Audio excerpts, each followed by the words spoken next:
Discovery clears the tower. Discovery, go and throttle up. Discovery rocket, go for deploy. Thanks, Karen, and to everybody in the shuttle program. The crew is go for launch. Roger, nice to be in orbit. We have followed in their footsteps to get us where we are today.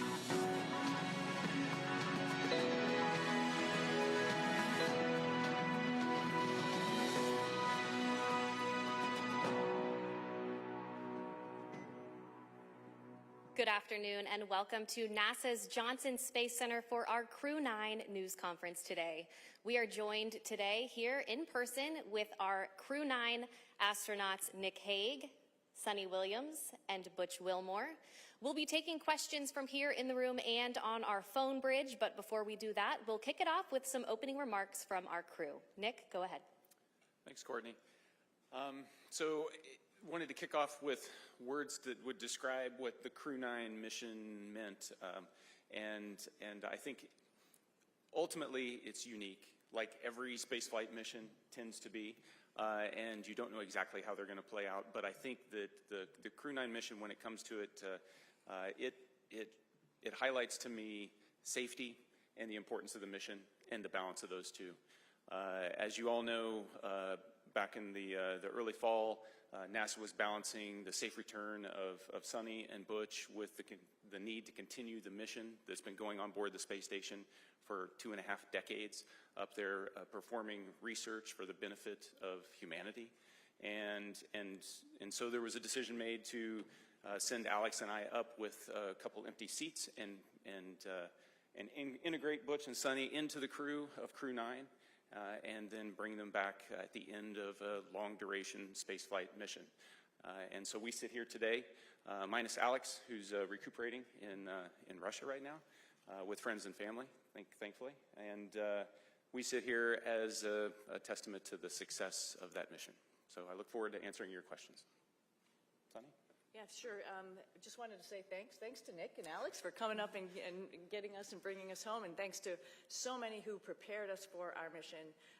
The commercial crew program with NASA and Boeing, as well as SpaceX, really got us ready to go. All of the trainers here at Johnson Space Center, the mission control teams all over the country, in Florida to California, so throughout the whole country, as well as what we're doing now. Our teams here are getting us ready to get, rehab and get ready to take on new challenges. So, feeling good since we've been back almost 2 weeks now. Actually went out and ran 3 miles yesterday, so I will give myself a little pat on the back. Our trainers are rocking it and getting us ready to get back to help out with the new astronauts as they're getting ready for their mission. So the biggest thing I want to say was thank you. Yeah, thank you, Suni. Let me start off with an analogy, a sports analogy. This very difficult job that we take part in, it's a team sport. It encompasses organizations throughout NASA, throughout the country, coming together. The Commercial Crew Program, headquarters, the International Space Station program, working together day in and day out behind the scenes, diligently to make all of this work together. And then you couple that with a nation that comes together and it cares about the human spaceflight program and prays for us and what's taking place. It goes beyond understanding, honestly. And then this organization also is incorporated into an international organization that reaches beyond our own borders and brings in the world like no other organization on or off the planet. And I can tell you, it's simply a privilege to take part in all of that. All right, thank you all for your opening remarks. We will go ahead and start taking questions now. If you're in the room, please raise your hand and we'll be sure to get a microphone over to you. If you're joining from our phone bridge, please press *1 when you're ready to enter the queue. And due to the high volume of questions today that we are receiving, we ask that media start with 1 question, and if we have time for a second round, we'll come back around to you. We'll start here in the first row with any questions. Mark, go ahead. Mark Strassman, CBS News. Welcome back, everyone. Good to talk to all of you again. We're meeting in this auditorium for a reason. There are roughly 60 news outlets represented here, another 120 or so on the phone.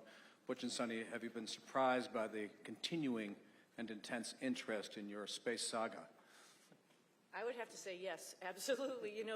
It's interesting. We go and launch. We knew it was a little bit unique, obviously, first time flying on a new spacecraft. So yeah, that was interesting. But you know, then life goes on up there. And I mentioned yesterday, you know, we pivoted and we were International Space Station crew members, and we're doing what all of our other friends in the astronaut office do, is go and work and train and do amazing science experiments up on the International Space Station. So, you know, I think you sort of get maybe a little bit tunnel visioned in what your job is. So, you know, do your job type of thing, right? And so you're not really aware of what else is going on down here. I hate to say that, you know, maybe the world doesn't revolve around us, but we revolve around the world, something like that. But, you know, I think we were just really focused on what we were doing and trying to be part of the team and making sure we pulled our weight for the team. Of course, we heard some things, and I'll let, you know, obviously hand this off to Butch, heard some stuff from our friends and family that people were interested and wondering what was going on and concerned about our health and all that kind of stuff while we were up there. But, I mean, we were just part of the team doing the job, filling in wherever we could, and then knowing that there's rotational flights and we will be coming home eventually on a rotational flight. So, no, I don't think we were aware to the degree. Pretty honored and humbled by the fact of when we came home, like, wow, there are a lot of people who are interested, very thankful, very amazed that we could hopefully be one positive element to bring people together. Yeah, I don't know that there's much I could add to that. Just thankful for a nation that cares, a nation that prays, and a nation that is involved in the processes that are important to all of us. Okay, we'll take our next question here in the room. Tom, go ahead. Hi, Tom Costello with NBC News. Again, welcome back. Nice to see you all. Everybody's been thinking about you and worried about you. And I'm wondering, once you got your feet back on terra firma, what's the first thing both of you wanted to do, and were there any foods you were craving after 9+ months? Go ahead, Son. Oh yeah, I wanted to hug my husband and hug my dogs. And I'll say that in that order. But maybe not. No, I'm just joking. But of course, food, you know, something that's just like for home for me, like something that is very, you know, reminds you of home. And my father was a vegetarian, so I had a good grilled cheese sandwich when I got home. So that reminded me of him. Yeah, certainly embracing the family again, but also the opportunity, and I've already said it a couple of times, is just to say thank you to a nation that got involved in all of this. It makes it special, not just for us, but for all, I think our nation as a whole. So thank you.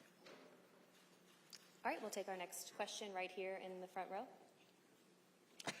Thank you. My question's for Suni. When you first got off the plane in Houston, we saw you hug Zena Cardman, and there was a nice exchange. If you could describe what happened and your gratitude towards the crew members who stepped aside so that you'd have seats coming back. Yeah, it's a great observation, so thank you very much. Zena's awesome, Stephanie Wilson, awesome.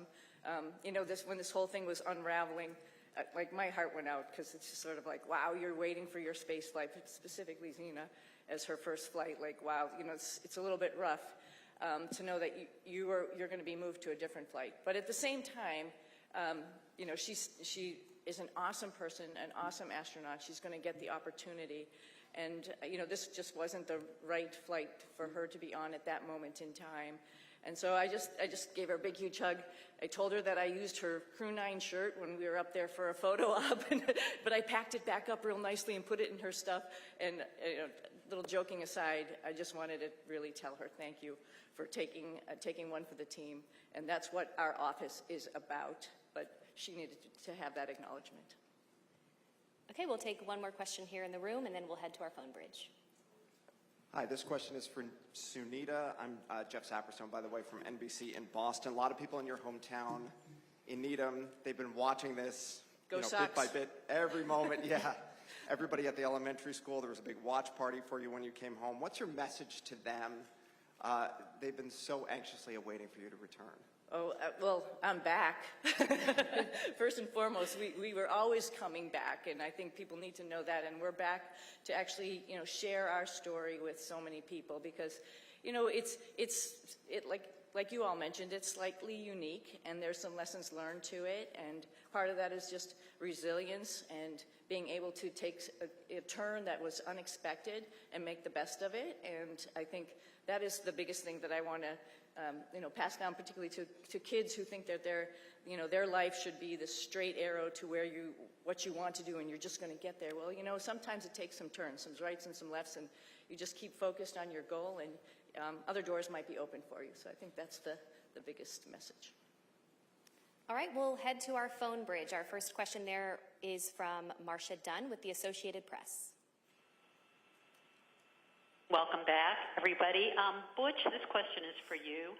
Where do you lay the blame for your Starliner test flight? Clearly, Starliner was not ready to fly when it did. Whom do you hold responsible for everything that happened? Thanks. That is a question that I cannot answer in a couple of comments, but I'll start with me. There were some issues, of course, that happened with Starliner. There were some issues, of course, that happened that prevented us from returning on Starliner. And I'll start with me. There were questions that I, as the commander of the spacecraft, that I should have asked, and I did not. At the time, I didn't know I needed to. And maybe you could call that hindsight, but I'll start and point the finger and I'll blame me. I could have asked some questions, and the answers to those questions could have turned the tide. So blame, that's a term, I don't like that term, but certainly there's responsibility throughout all the programs, and certainly you can start with me. Responsibility with Boeing? Yes. Responsibility with NASA? Yes. All the way up and down the chain. We all are responsible. We all own this. And we are, in this business, trust. You cannot do this business without trust. You have to have ultimate trust. And for someone to step forward and these different organizations say, hey, I'm culpable for part of that issue, that goes a long way to maintaining trust. So we're not going to look back and say this happened or that happened and that person's or that issue or that entity's to blame. We're going to look forward and say, what are we going to use our lessons learned from this whole process and make sure that we are successful in the future. This is a tough business. The analogy about it, it's always a curvy road. It's never straight in this business. And minimizing those curves and being systems and processes in effect to prevent some of these curves is what we have to do as we leave low Earth orbit and go beyond to the moon and beyond that. So we're going to look forward, and that's the focus. All right, our next question on the phone bridge is from Anthony with Spectrum News. Hello, welcome back, everyone. It's nice seeing everyone return healthy and safe. I have a question for both you, Suni, and Butch. Given an opportunity, would you guys go up on Starliner again? Yes, because we're going to rectify all the issues that we encountered. Yeah. We're going to fix them. We're going to make it work. Boeing's completely committed. NASA is completely committed, and with that, I get on in a heartbeat. Yeah, I would agree. The spacecraft is really capable.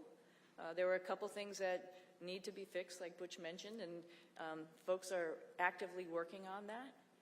But it is a great spacecraft, and it has a lot of capability that other spacecraft don't have.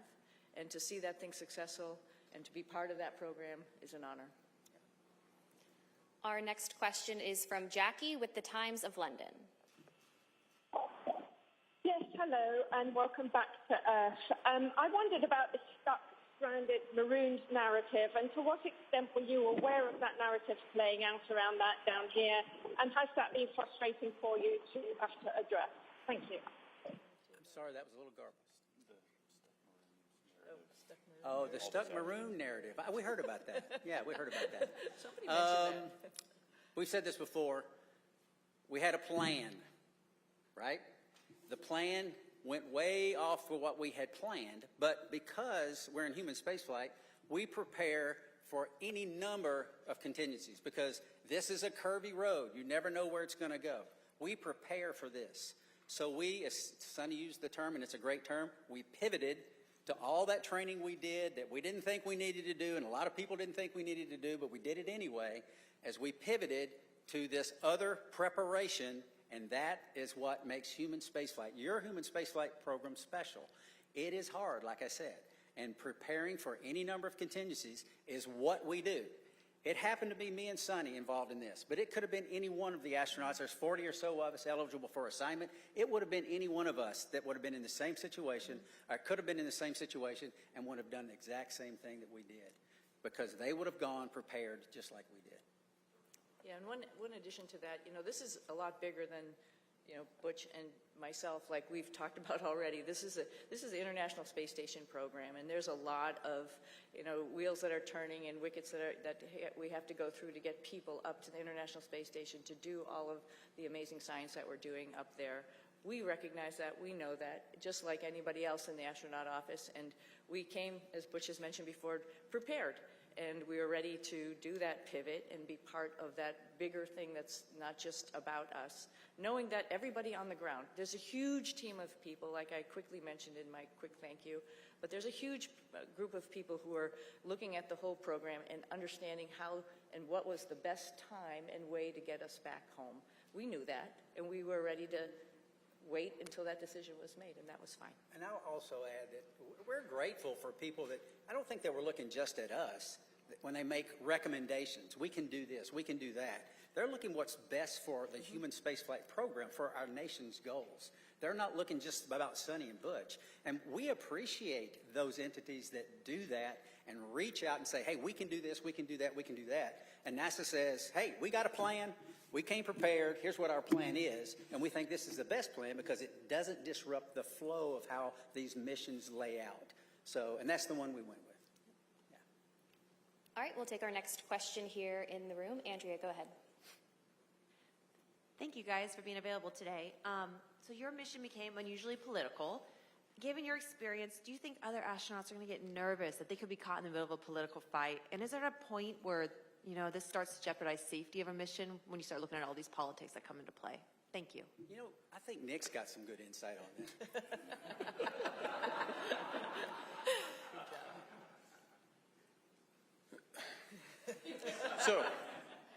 So the way I'd like to answer that is that when we're up there operating in space, you don't feel the politics, you don't feel any of that. It's focused strictly on mission. And if I step back a little bit to the question before, Butch and Suni talk up here, they make it sound like, everybody figured out what they could do with us. The reality is they are highly skilled, very technically competent, and it took everything I had on every day to keep up with them as they're moving along. So they were more than just gap fillers on the station. They were productive, pushing the station mission forward. And Suni was the station commander, so she was calling the shots. So you get in that environment, that operational environment, the politics, they don't make it up there. We are working as a part of an international team that spans the globe and works with half a dozen mission control centers spread around the globe that are talking in multiple languages, and we just figure out how to make it happen. And that's the magic of human spaceflight, is that we can focus on something so positive that pulls people together, and we've been doing that for a long time. All right, we'll take our next question here in the room. Thank you. Hi, I'm Jay Wan with KPRC, the NBC affiliate in Houston. This question is for Butch. I actually stopped by your church right before I came here, and I heard that you were still attending your church services from space. Right. Can you tell me a bit about why that was important for you to do? Well, goodness, the Word of God continually infilling me. I need it. My pastors are the finest pastors on or off, in this case, the planet. And to tie in and to worship with my church family was vital. I mean, it's part of what makes me go. And not only that, I also tied into Grace Baptist Church in Mount Juliet, Tennessee. A buddy of mine is an elder there and a pastor there, and I would watch their service as well every single week. And it was invigorating. It was part of what I need as a believer in Jesus Christ, to continue that focus. It assists me day in and day out because I need that fellowship, even though it's fellowship from afar. And it's not like being fellowship up close, but still I need it. So yeah, thank you for that. Okay, we'll head back to our phone bridge. Next up is Ryan with NASAspaceflight.com. Hi, thank you. For the whole crew, of course, this narrative that's being pushed out has made your mission probably the most popular NASA mission to the general public for as long as I can remember, probably since the retirement of the shuttle. But for the whole crew, do you think this extra attention has been a net positive or a net negative for the agency's sort of popularity and the spaceflight industry as a whole? Thank you. I'll start with this one. Yeah. it's, again, an honor that actually people were paying attention. And I'm very thankful that people are paying attention. And, you know, sometimes good news, bad news, it's just news, and it's good for space exploration, and that's what we're all about. You know, our mission, of course, building and working on the International Space Station was just awesome, and we all had the opportunity to do that. But we also have bigger goals of exploring our solar system, going back to the moon, going on to Mars.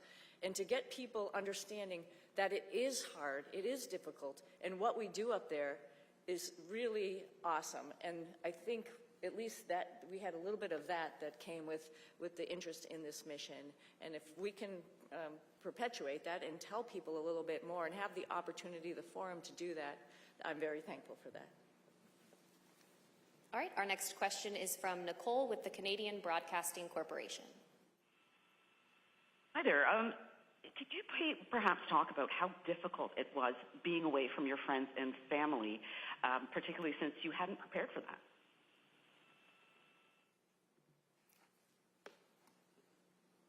Difficult. Yes, I would say it was difficult. It wasn't in the preparation, but in my family, we talk about these possibilities.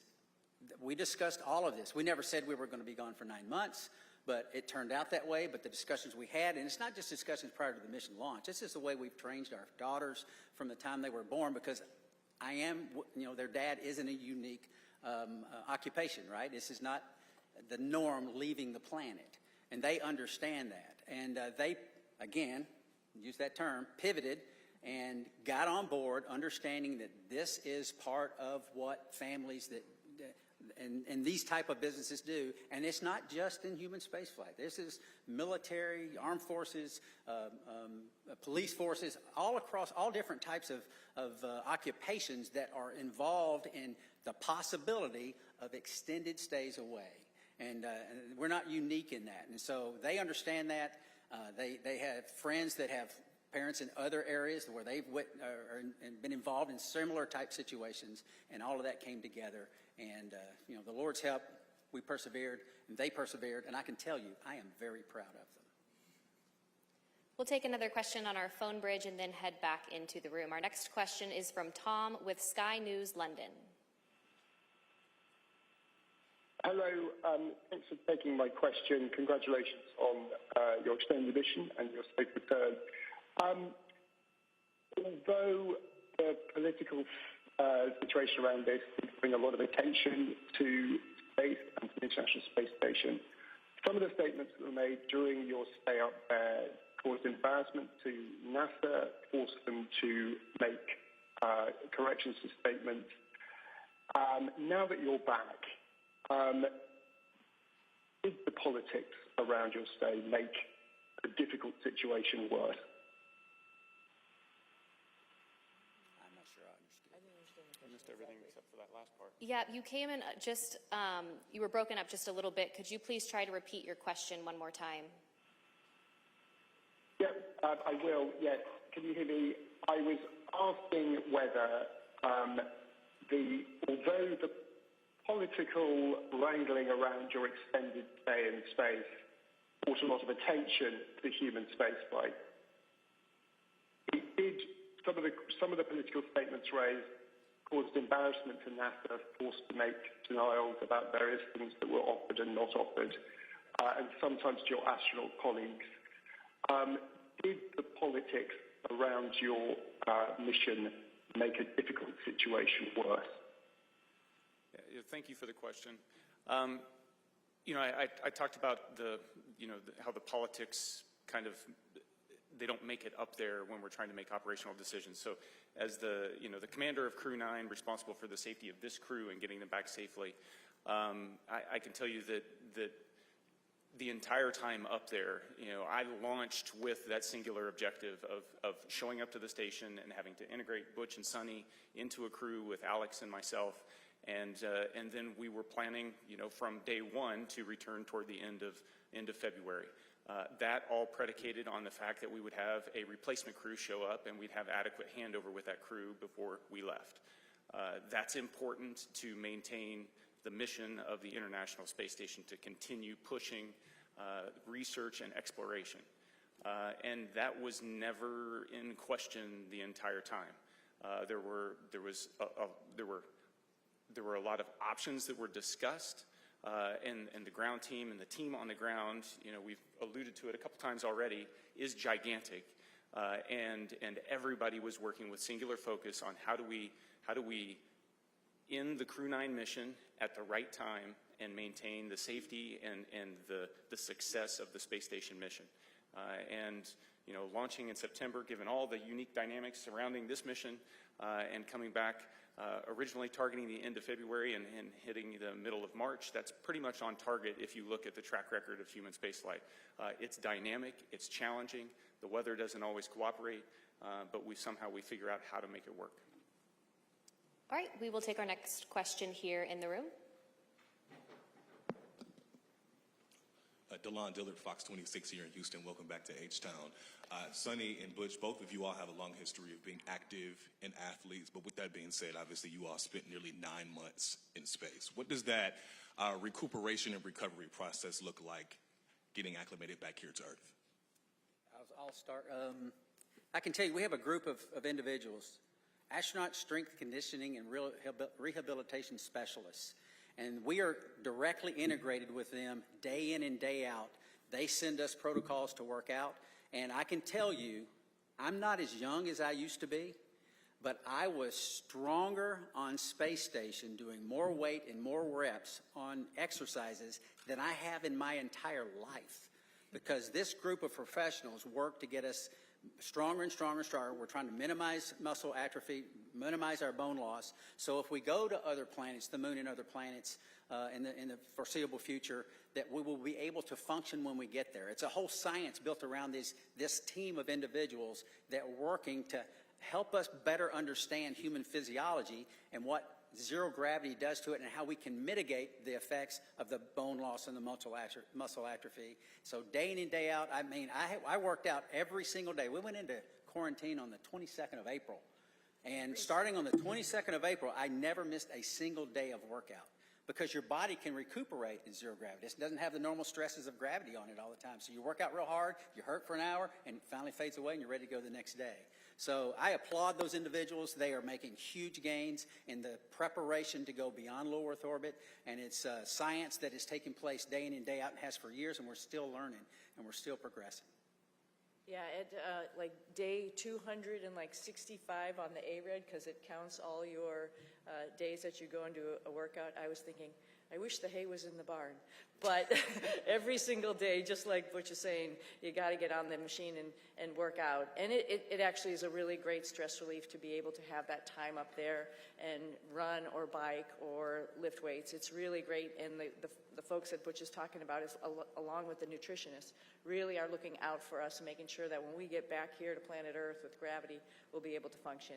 So yeah, it's an adjustment when we get back, and they're here right with us from day one when we landed, ready to evaluate us and see how we're doing, and then work on a protocol to get us back. And like I said, I sneakily went for a run yesterday, but that's all as a result of their hard work. Yeah, I mean, who would even imagine that you come back from 10 months in space, roughly 10 months, and within a week you run 2 miles at an 8-minute pace? I mean, that's not even conceivable that the body could handle that.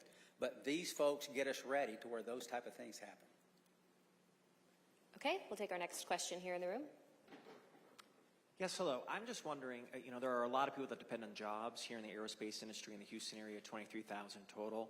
In the past, when there have been issues with NASA spacecrafts, there have been delays, and now we have another issue with the Boeing Starliner. Is there any concern that your issues with Boeing may delay future projects, future missions? And what would you say to one of your fellow astronauts before they go up on another test flight?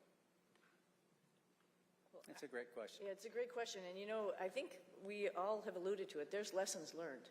And that's like a piece of hope, right? We're not just sitting here doing the same thing over and over again. And we're learning from every mistake potentially, or maybe a decision that we've made and how we could make that better and do better the next time. When we go to the moon, we won't have an International Space Station to maybe take a stop at. We really have to get it right.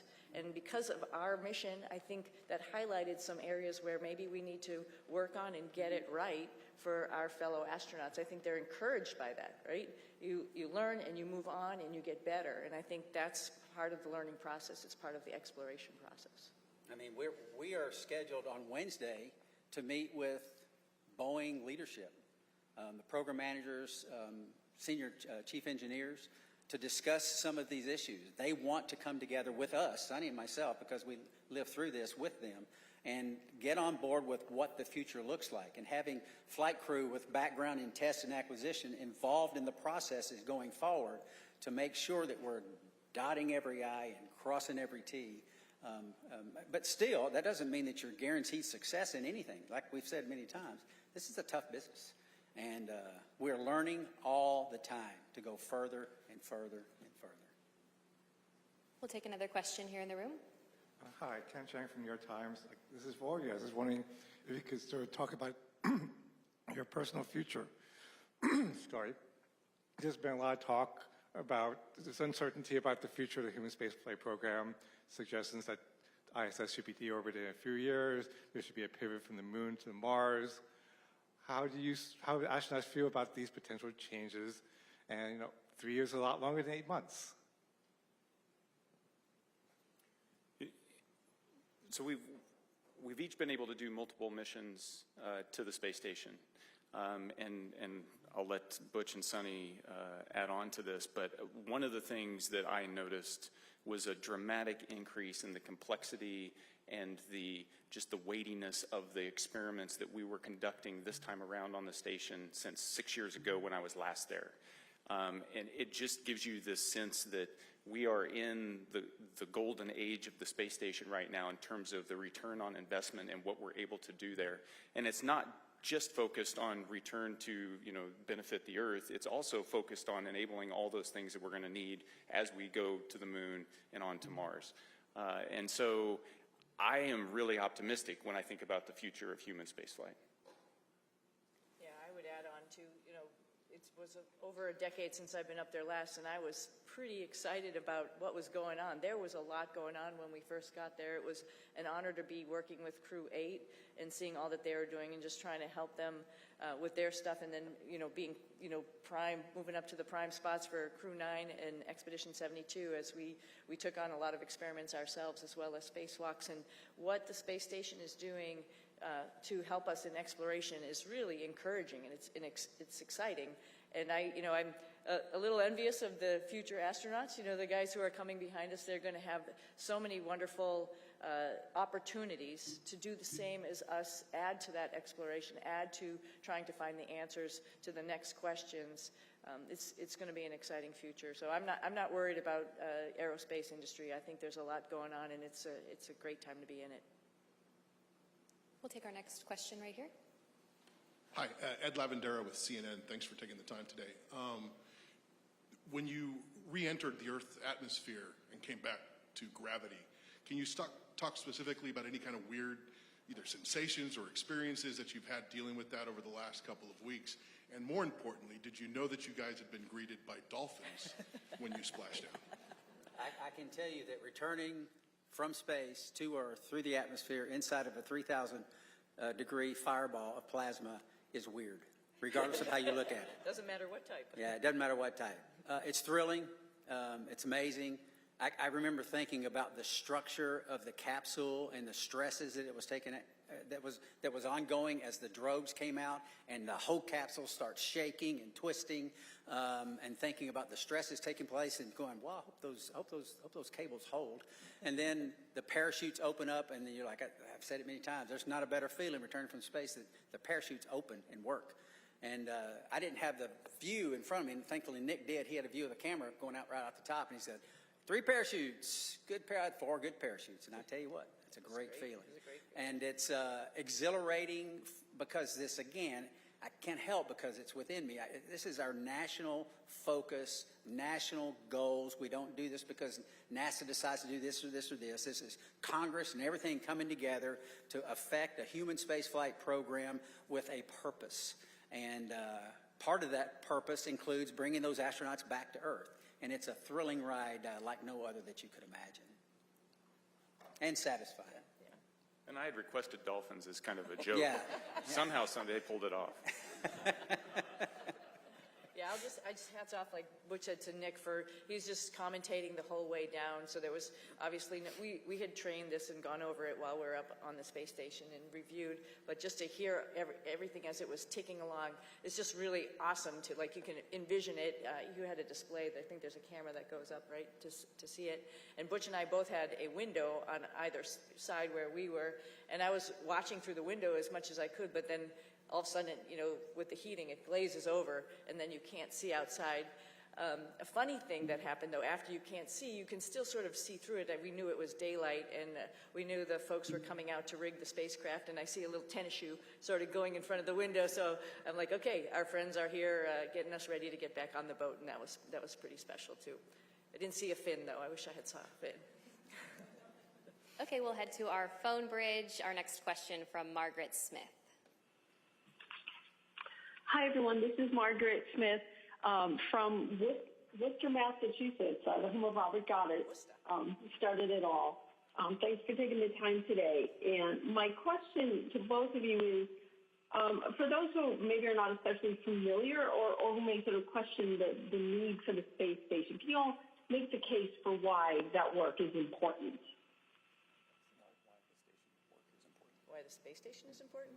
Oh, the space station is amazing, right? So just sort of like we've talked about a little bit earlier in this conversation, so we're doing a bunch of stuff, like Butch alluded to, physiology, understanding what happens to humans as they're in space for a longer period of time.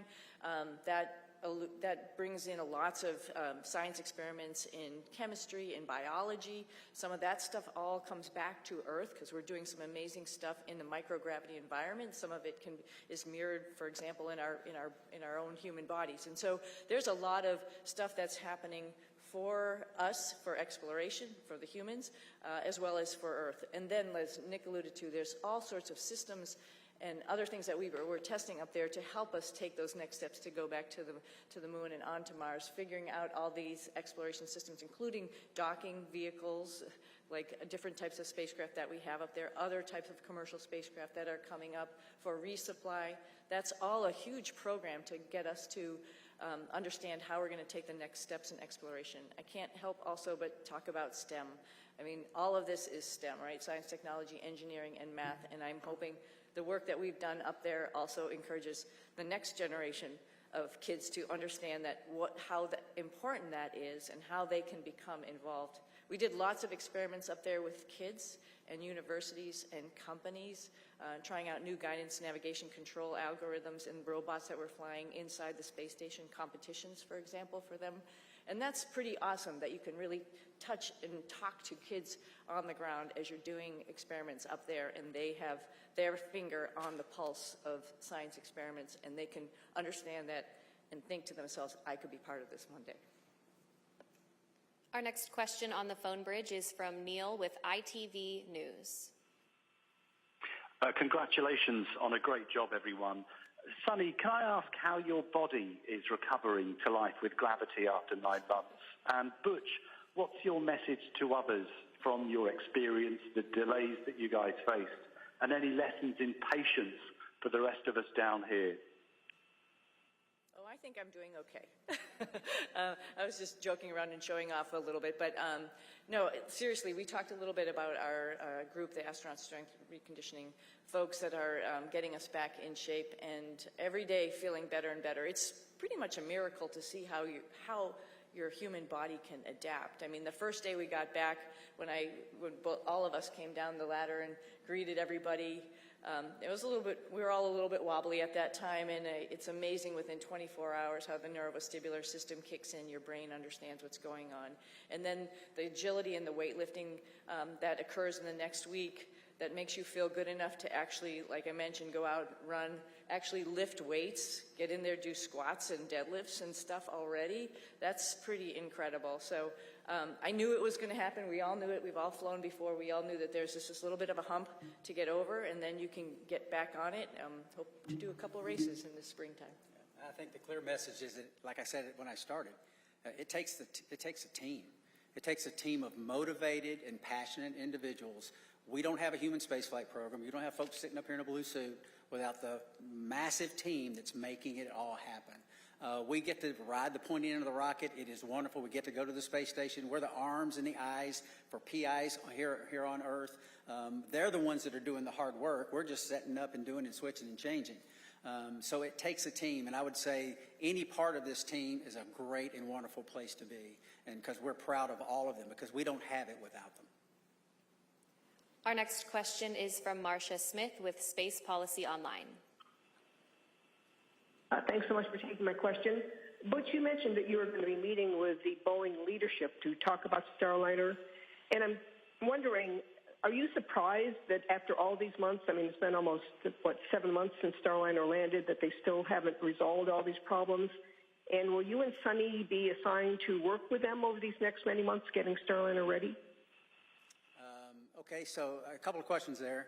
Am I surprised? I'm not surprised. I mean, this, like we've said it several times again, human spaceflight is hard. It's not that no work has been done to this point. There's a great deal of work being done. But we have insight that not many other people have. We worked this program for 6 years before we launched. We talk to everyone up and down in the chain of command, and we have insight that other people don't have. And we want to share that as much as possible. We tried to share it from orbit, but that's hard, right? We're not face-to-face is how you communicate. It's very difficult to communicate when you can't even see the other person that you're talking to. So we've had some conversations, but now it's time to get serious and get together and talk about some of these issues and some of these things and get us, and not get us, we're already tracking on the right path, but maybe a little tweaking here and there because of some insight that we'll be able to give them. That's the purpose of that meeting. And they're eager to do it, as are we. We'll take our next question here in the room. Jacob Rascone, KHOU 11. I wonder what you would say about the life lesson I think we can all relate to. We've all made plans, we've all been excited about those plans, and we've all watched those plans kind of fall apart. What would you say about what allows you to meet the moment with courage, with serenity, or maybe you didn't, internally. But what would you say about that life lesson I think we can all relate to? Well,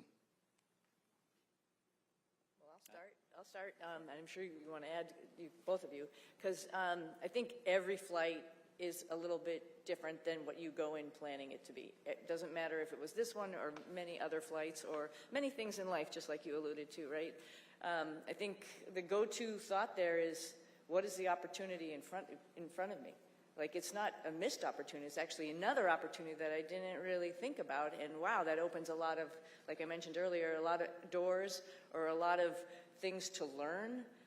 So I think it's great. I think that's the point, I think, of the whole thing, is like, when something doesn't go your way, you just have to take the blinders off and look around you and see what other really great things are waiting for you. And then just take advantage of that. Learn as much as you can while you're wherever you are, whatever your situation is, and move on from there, and then share that lesson. Well, I sort of had a similar question on orbit, and I think my answer would be similar. Life is our life, all of our lives are bound up in many things. For me, and it's faith in my Lord and Savior, Jesus Christ. He is the end-all, be-all. He forgives us.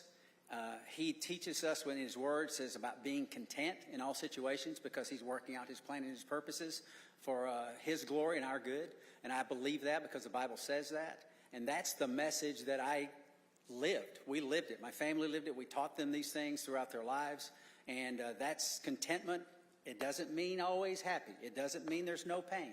But content and knowing that God's in control, sovereign God's in control, working out His plan and His purpose. And you might say, well, goodness, that wasn't a very good thing. God did that. Well, He's working out His plan and His purpose. I mean, who's lived a life without pain? I mean, no one. That's the nature of existence. Who's lived a life without sorrow? Who's lived a life without challenges? It grows us. We learn from it, and that's the focus that I try to take from it. What's the Lord trying to show me, and what's He teaching me? Because there's so much to learn in life, and there's so much to learn from this evolution. And I think I know my daughters are better off for it, and I'm grateful for that, and I think we are as well. If there's any additional questions here in the room, please be sure to raise your hand and we'll get a microphone over to you. In the meantime, we'll head over to the phone bridge to Josh with space.com.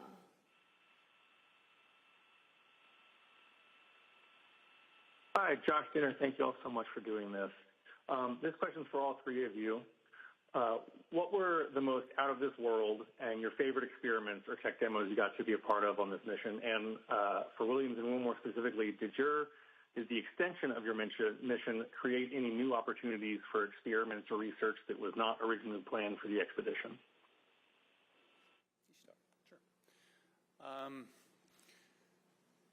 So while I was up there, we performed about 150 different experiments.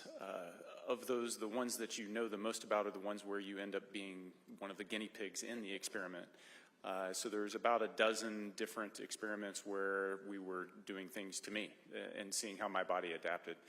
Whether that was a vascular aging experiment where we're measuring how stiff my arteries get because life in space tends to manifest itself as accelerated aging, and so we can better understand how the human body responds to that and hopefully provide some treatments on the ground to help with problems that as you get older you encounter. How our immune system works. Did a whole study on the immune system and how my body was responding. Life on orbit tends to suppress the immune system, and why does that happen? We're trying to understand that so that we can help design better treatments on the ground, but also understand how we can support crews that go deeper into space on longer missions. Probably one of the most shocking experiments. Butch and Suni got to watch me wire myself up to muscle stimulation pads and shock myself and trying to figure out how do we keep our muscles strong when we don't have access to all the equipment we have on the International Space Station, because as we go to the moon and on to Mars, that's a lot of extra mass, and if we can do it with smaller equipment, maybe that works. The side benefit of that is anybody that's been bedridden on the ground, that's also a treatment for how you can support somebody that's been kind of tied to a bed for a long period of time and help keep them healthy. So there's a benefit directly to the ground. That's three of them. They're all interesting. And, you know, I'm one of many subjects, and it takes years to get enough subjects to go through the space station to be able to generate enough data to draw some conclusions. And so that's why research up there takes a long time. But the value is clear. Just very briefly, there's some medications on Earth that work well with a certain age group, but the same medication doesn't work so well with another. So it's a capillary flow experiment to try to understand how that medication is flowing through our bodies, and maybe there's something we can figure out as to why those things are. And we're trying to figure that out, and that's very beneficial, obviously, to mankind, and may benefit some of our families one day. And I just want to highlight some other science that's going on up there, because we have just an amazing person, Don Pettit, who's up on the space station getting ready to come home, and every day he's up to something and just trying to highlight what microgravity does and how it is, as well as amazing photography, which I'm sure a lot of you have probably seen out there. And the fact that he can take a picture of a red sprite or a blue jet and have a picture from the space station looking down on a lightning cloud is just incredible, and it enlightens all of us into what is actually going on in the universe. And that's just simply because he's curious.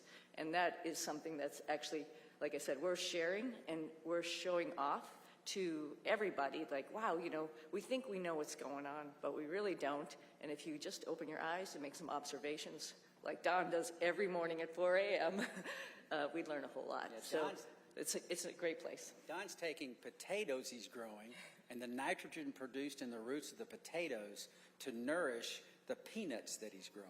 I mean, it's pretty special. He's a special guy. He's awesome. Yeah. Our next question on our phone bridge is from Robert Perlman. Hi, for Butch and Suni, you're now the first astronauts to fly on both Starliner and Dragon, admittedly one on the way up and one on the way down. Was there anything about either spacecraft that you found you liked more about the other that stood out as a feature, especially in terms of crew amenities? More Velcro on SpaceX, on Dragon.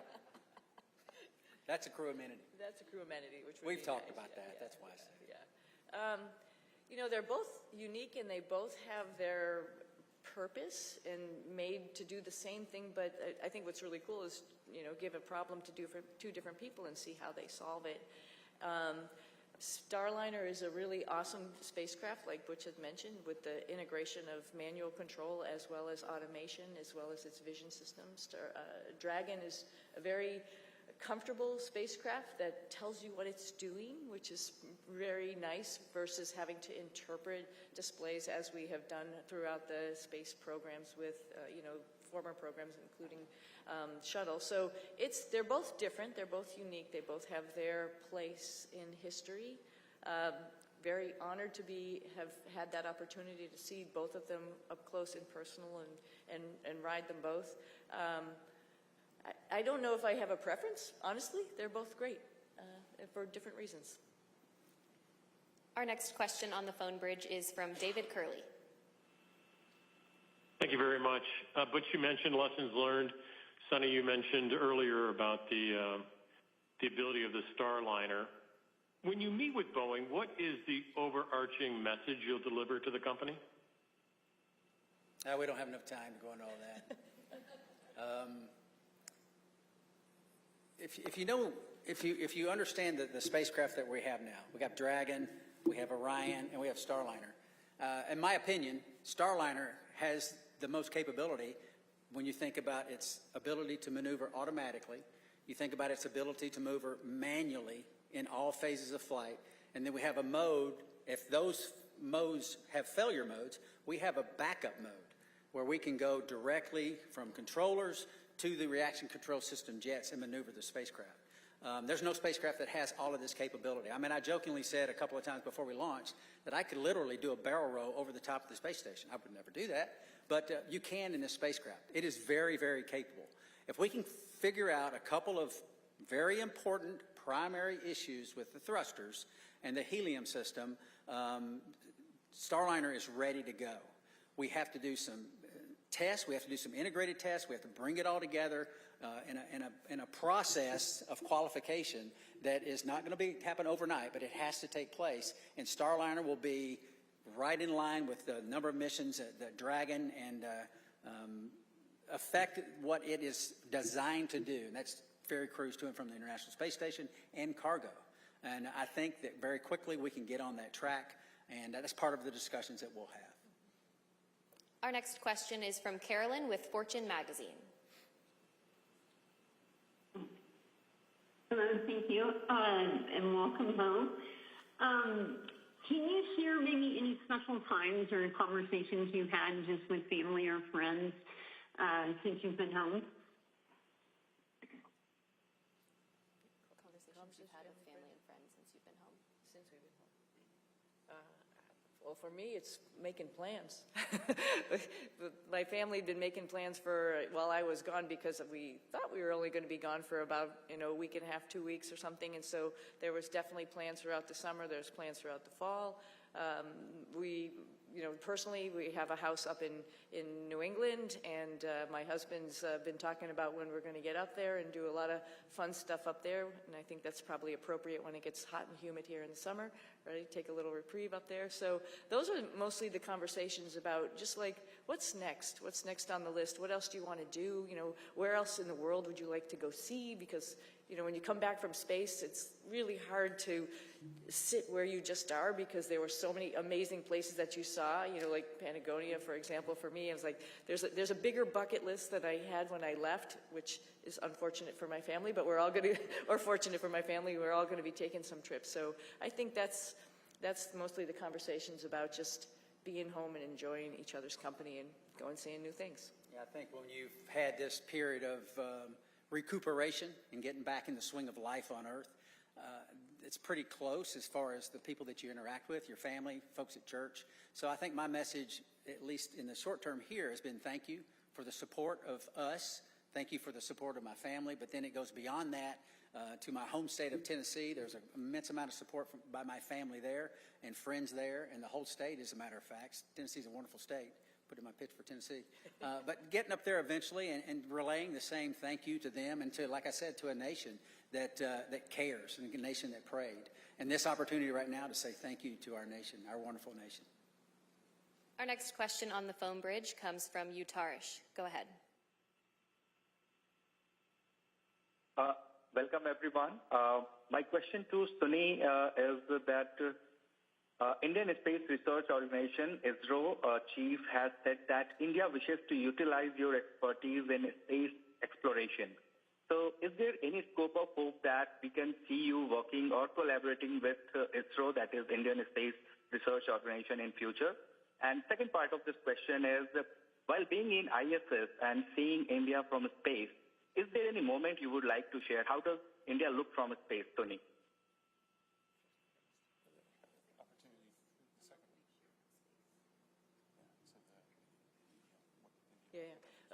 Let me address the second question real quickly. India is amazing. Every time we went over the Himalayas, and I'll tell you, Butch got some incredible pictures of the Himalayas, just amazing. And you can see, like I've described it before, just like this ripple that happened, obviously when the plates collided, and then as it flows down into India, it's many, many colors. I think when you come from the east going into like Gujarat and Mumbai, the fishing fleet that's off the coast there gives you a little bit of a beacon that here we come. And then all throughout India, I think the impression I had was it was just like this network of lights from the bigger cities going down through the smaller cities. Just incredible to look at night as well as during the day, highlighted, of course, by the Himalayas, which was just incredible as a forefront going down into India. I hope, and I think for sure, I'm going to be going back to my father's home country and visiting with people and getting excited about the first, or not the first, but the Indian astronauts who's going up on the Axiom mission coming up. Pretty awesome. They'll have a hometown hero there of their own that will be able to talk about how wonderful the International Space Station is from his perspective. But I hope I can meet up at some point in time and we can share our experiences with as many people in India as possible, because it's a great country, another wonderful democracy that's trying to put its foot in the space countries, and we'd love to be part of that and help them along. Do you plan to take your crew members on that trip with you? Absolutely. You might stick out a little bit, but that's okay. We'll get you all primed with some spicy food. We'll be good. Okay, we have time for one final question on the phone bridge from Jim Siegel. Everybody, Jim Siegel here from Florida Media Now. Thank you for taking my question. Butch and Suni, you missed a couple of holidays while you were back up at the International Space Station, Christmas and Thanksgiving. I wondered whether you have done or are planning to do anything special with your family and friends for those holidays. Thank you. I don't think we missed them. Right. I think we celebrated every single one. We actually had a reindeer that we built and rode like a bull. I don't know if you saw those pictures, but we celebrated in style. Trust me. Oh, yeah. And Nick was great because he came up anticipating that we were all going to obviously be there for those holidays. So he was like Santa Claus, had his little bag of goodies for all of us, and it was pretty awesome to have the holidays up there. It's pretty unique, and not many of us get to do that. So it was a lot of fun. But this holiday season will be special, for sure. Absolutely. Yeah.